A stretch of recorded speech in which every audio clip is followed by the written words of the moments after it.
My name is Bart Hofstede. I'm working as a policy advisor in cultural and media policy at the Dutch Ministry of Culture.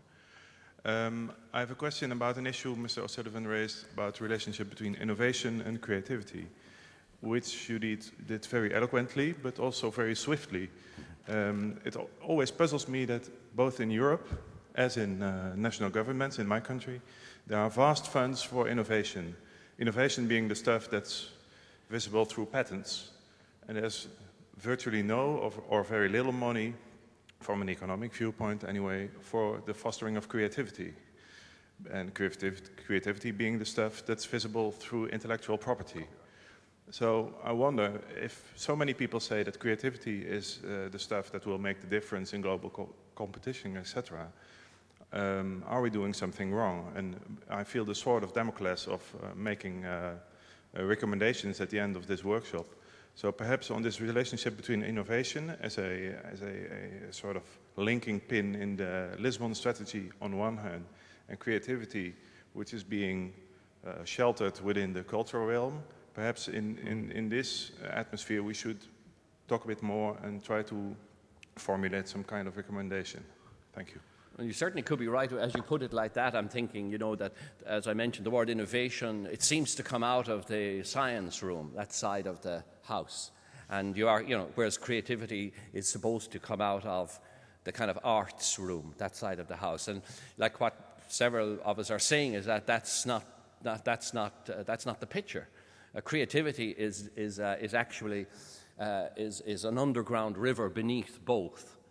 Which both need. Now, obviously, the arts expression side of the house may be linked to it in a more direct way. You know, the connection between the creative process and arts expression is like specifically what that's about.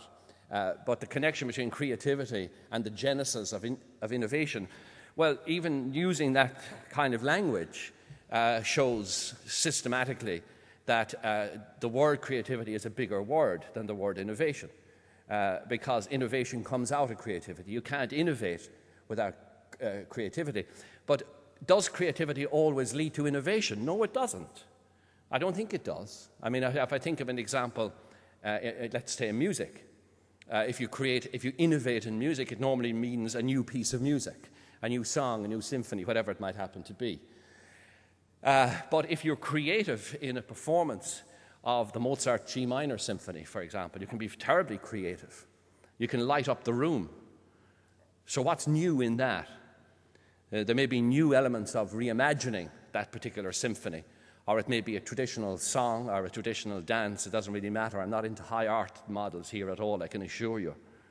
But so it isn't always as simple as the new thing is. I think it's a science thing. You know, it's that new little machine that jumps up and down and does things that no other machine did before. It's a kind of, and it's great. It gets us to the moon, and it gives us faster cars, and it does all kinds of wonderful things. But the innovation is on the visible side of it.